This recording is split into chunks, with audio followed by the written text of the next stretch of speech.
Welcome back guys. पिछली video में आपने बहुत प्यार दिया। आई होप आप सब बहुत अच्छे होंगे।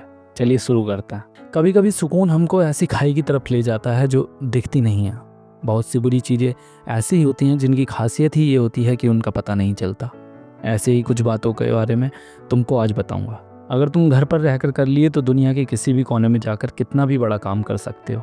ये बात हमको कोई नहीं बताता है। तुम खुद अपने आसपास देखा करो और तुम्हारे अपने ही गांव और शहर के लोगों को देखो और समझो। जो लोग बाहर काम करते हैं जाकर और फिर जब वो लोग आते हैं वहाँ से अपनी छुट्टियों में, तो तुमने देखा ही होगा कि वो लोग क्या होते हैं। वहाँ से आने के बाद एकदम अपोजिट जब वो लोग जाते हैं घर से। इसमें तुमको एक बात समझनी है कि वो लोग आते हैं वहाँ से तो कितना अच्छा होता है उनके लिए। अलग ही साइन, एकदम कॉन्फिडेंट, बहुत सारे पैसे। तो फिर हम घर रहकर क्या ही कर लेंगे, ये सबके मन में आता है, ये सबको लगता है। लेकिन वही तो बात समझनी है हमको। जब वो लोग आते हैं बाहर से काम करके और फिर जब वो जाते हैं तो उनका कॉन्फिडेंस और चमक सब फेड हो चुकी होती है। अगर तुम सोचते हो कि घर से निकलकर सब कुछ अच्छा हो जाता है तो तुम गलत फहमी में हो। या फिर तुम सोचते हो कि घर से निकलूंगा तभी कुछ करूंगा, तब तुम कुछ भी नहीं कर पाओगे। मैं तुमको बाहर निकलने के लिए मना नहीं कर रहा हूँ, तुम निकलना ज़रूर, लेकिन जब तक अपने घर में ही रहकर कम से कम 14 घंटे काम करने की आदत होनी ही चाहिए तुम्हारी। अगर तुमने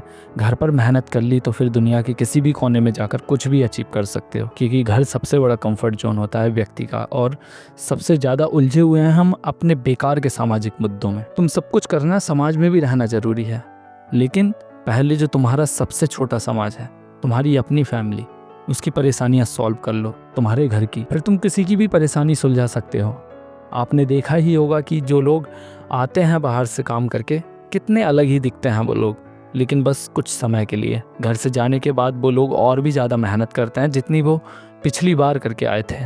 बस जितने दिन हम उनको घर पर देखते हैं वो भी एक तरह से कंफर्ट जोन में फंसे हुए लोग ही हैं। तुम ऐसे बनो कि घर हो या बाहर, जब तक अपने घर की जिम्मेदारी आप संभाल ना पाओ, बस मेहनत करो यार। मेहनत करने से मेरा मतलब है कि सीखते रहो कुछ ना कुछ नया। एक समय आता है ना जब हम न जवान ही दिखते हैं और ना ही बच्चों जैसे, और ना ही बूढ़े हुए होते हैं।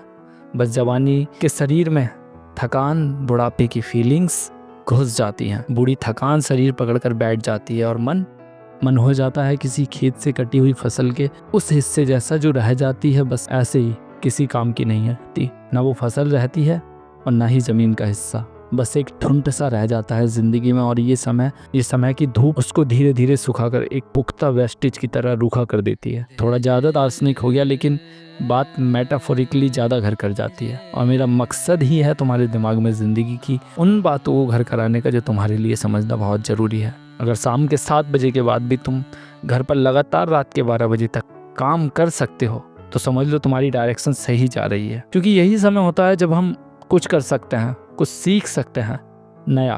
और सबसे ज़्यादा आराम बॉडी मांगती भी इस समय पर ही है। और यही वो वक्त होता है जो हमारे पास फ्री टाइम होता है ज़्यादातर, और इस टाइम को हम चाहे तो उन कामयाब लोगों की तरह इस्तेमाल कर सकते हैं। लेकिन सबसे बड़ी डिस्ट्रैक्शन यही है कि हम इस समय ही घुसते हैं स्क्रॉलिंग में।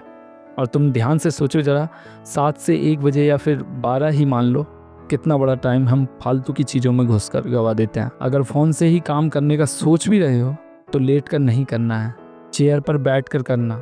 समझ ही नहीं आ रहा है कि क्या करना है तो कुछ स्किल्स सीखो फ़ोन से। कहीं जाने की ज़रूरत नहीं है, बस फ़ोन को यूज़ करना आना चाहिए। तो ये किसी भी इंसान को ऑलमोस्ट सब कुछ सिखा सकता है। और अगर पता है लाइफ में क्या करना है, लेकिन कैसे करना है, और मन में आता होगा जब सारी चीज़ें हो जाएंगी तब कर लूँगा, फंस जाओगे, कहीं के नहीं रहोगे। अगर ऐसे किए तो जो भी करना है आपको बस उसको ट्राई करके देखो। इतना तो सबके पास कुछ ना कुछ साधन होता ही है। पता तो लग ही जाएगा कि हमको ये करना भी है या बस ऐसे ही अट्रैक्शन है जो हमको हो गया किसी को भी देखकर। कम से कम लिखो रोज एक पेज उसके बारे में, कम से कम चीज़ें क्लियर होंगी। और मेरी एक बात जो मैंने सीखी अपनी लाइफ में कि साधन इकट्ठा मत करना। साधन इकट्ठा करने के पीछे कभी मत भागना। सोचते हैं ना हम, ये आ जाए या ये हो जाए तब काम शुरू करूँगा। बहुत टाइम ख़राब कर लोगे तुम अपना, क्योंकि जब ये चीज़ें आ भी जाएंगी ना, उससे कोई फ़ायदा नहीं होने वाला। उन चीज़ों का चलना तुम्हारे ऊपर डिपेंड करता है, ना कि तुम्हें वो चीज़ें चलाएंगी। कम से कम इतना पहले से तैयार होना ज़रूरी है कि अगर वो साधन तुमको मिले तो तुम आगे बढ़ो। ना कि पीछे इन सब चक्करों में कि उनको कैसे यूज़ करना है, चाहे वो जो भी साधन हो। बेसिकली मैं ये कहना चाहता हूँ कि पहले खुद पर काम करो, बाकी एसेट्स खुद इकट्ठा होते चले जाएंगे। तो दोस्तों ये थी आज की वीडियो, घर से मेहनत करके अपनी लाइफ में बड़ा इम्पैक्ट कैसे ला सकते हो। अगर वीडियो पसंद आई लाइक शेयर ज़रूर करना। और हाँ, मैं विवान ये सब मोटिवेशन लेकर आता रहूँगा, थोड़ी मस्ती और फुल एनर्जी के साथ तुम्हारे लिए यही चैनल चलाता रहूँगा। आई होप कि आप सब बहुत अच्छे होंगे और करेंगे कुछ नया। तो सब्सक्राइब कर लो विवान को, घर से शुरू करो, फोकस रखो और दुनिया में अपनी चमक दिखाना मत भूलो। धन्यवाद।